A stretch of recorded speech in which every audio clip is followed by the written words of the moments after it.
olemme täällä Apilanruskun kanssa Porin Hiittisuoralla kokeilemassa, mitenkä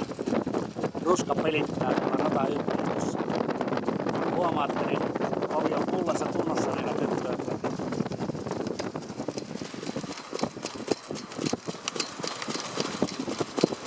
hiukan se on vielä takakorkea, että pikkusen se pitäisi antaa kasvaa ennen kuin kasvorajat tulee täysin